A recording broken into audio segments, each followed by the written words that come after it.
State, which is what they do well, passing the ball. Nation leader in assists.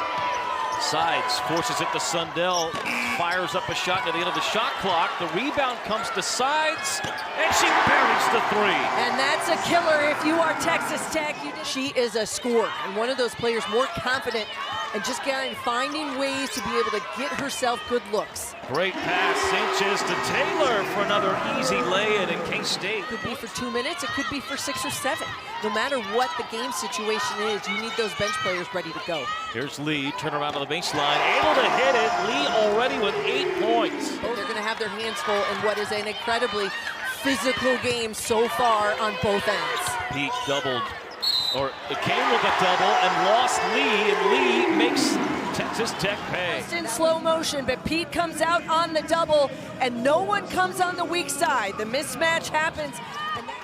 Sundell, left elbow, shorted the shot, and now a chance for Tech with 5 seconds.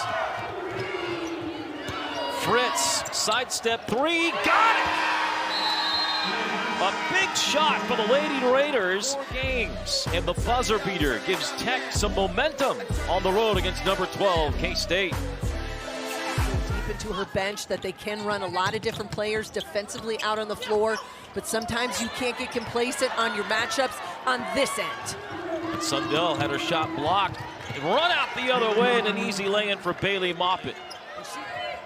Line drive shot from distance won't fall. Shoveled underneath. There's Pete with a left hand to put it in to tie it. And that comes from Jordan Merritt, a big offensive rebound. That's a big lift for the Wildcats. Pete working against Taylor.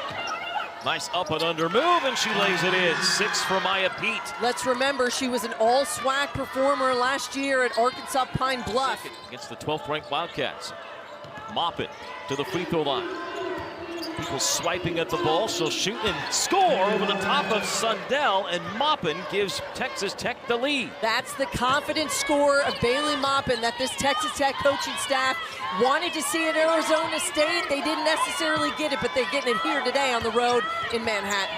Lester back to Sundell. Serena has the baseline open. She'll drive and lay it in. You can continue to go one-on-one and score. Lester knocks away the ball inside, intended for Sodogo. K-State running the other way. Walker to the basket, lays it in. Turnovers now, transition offense from your creating offense with your defense. We saw Tech do it early in this second quarter.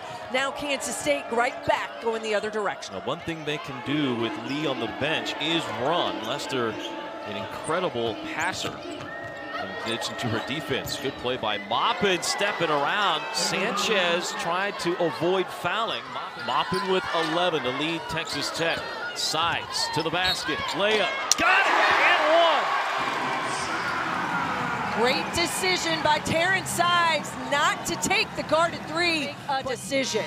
Fritz with the late closeout, gets a hand in her face, and then able to blow by. But then Sundell turns it over, and now this is where Texas Tech themselves has to be able to capitalize, and they do. Moppin has 13 to answer Lee's 13. And now Kansas State trying to build on this 4-point lead. They lost an opportunity to build a lead to 9 at the end of the first. Poindexter breaks the ankles of Shavers and goes in and scores. It's her first basket. They struggled from behind the arc against Houston. Here's Lee, unable to hit, gets her own rebound, put back up and in, and a foul. And give credit to Sarah Sonogo. She did exactly what she had to do. Contact and a chance at that 3-point play. This is earlier this week, and she has seen a good amount of time on the floor here already. Moppin and Walker exchange steals in the backcourt. Tech comes back with a basketball out of that timeout. 6-0 run to start here in this quarter by K-State. Another steal forced by Walker. She slaps the ball away, and K-State with it in the front court. Turnover number 14 for Texas Tech. We said it in the first half, empty possessions. Story of Tech's season, good shots that don't go down. Sides off a curl. Three-pointer rims in for the nation's best three-point shooter. When we return, the Wildcats only hit 1 3 in the first half. They've hit 2 in the third quarter. Sundell has had a good game, and great find of Taylor out of the double team. Got to keep the dribble alive. She does. Sundell and Lee both out of the game. Who chooses to score for K-State? Taylor with 9 today off the bench. After a couple of deflections off the bench today for K-State at the post. Back cut, Maupin lays it in on the feed from Walker. National Junior College All-American a year ago. Honorable mention. Pieces of the puzzle for Texas Tech, but just haven't been able to put it together here in this third quarter.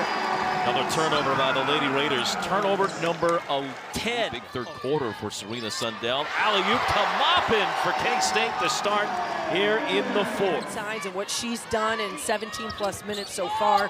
We've seen Kennedy Taylor with 11 points, 4 boards. Good minutes from Lester and Maupin as well. But sometimes when you make substitutions, you can have some mismatches here or there. You might get a drop off at one position or another. But regardless, you got to have those that come in the game. They got to be the ones that help. Maupin, who had a great first half, has been a little bit quiet here in the second. Goes to the glass and gets her first second half basket. She was so effective in that mid-range game, and as we talked to Jeff Mitty at halftime, said, I've got to be better. His team had to be better. They found a way to lock her up in the third quarter. Now she's had back-to-back buckets, gaining a little bit more confidence. No lead, Neil Sundell, but after that, it could be anybody for the Wildcats that comes out. Well, we mentioned it at halftime. When you think about some of the top players and who are playing well in this league, what do they each have? Look about that dribble drive. Shot clock winding down for K-State. Looking for a shot. Here's Glenn. Little floater, we'll get it. And Texas Tech has forced K-State really off that three-point line all day. So Tech 1 of 15 from behind the arc. Glenn coast to coast gets the lay-in. No one picks up the basketball, and a big mistake and letdown for Tech. Glenn able to tip it over to Sundell. K-State still with it. Backdoor cut. Maupin blocked from behind. Stays with it. Throws it back in, and K-State with the ball. Wildcats with their largest lead of the game here at 27. Blacklock tries to change that. Does with a three-pointer. Her first points of the ball game. We'll get Texas Tech's upcoming schedule in a bit. That, speaking of tough road ahead, is extremely difficult for the Lady Raiders. The conference, I mean, it's all done by average, right, or by random, but they did Texas Tech no favors. Great job of getting looks. They were there competitive. You saw them when they made shots the first half, hang right there with K-State. Well, and it's really hard sometimes when you don't make shots then to be able to get your defense set. Bailey Maupin, one of those aggressors. And Sundell will also come out after yet another double-double. Her 5th double-figure assist game of the year, and her 5th double-double of the year. Shavers. Sanchez to Kennedy Taylor. Throws it up and in. Taylor with 13, a season high in the league. And the Wildcats will go on to win this game. They'll win their 3rd straight against the Lady Raiders in the series, and 8 of the last 9 here in this building.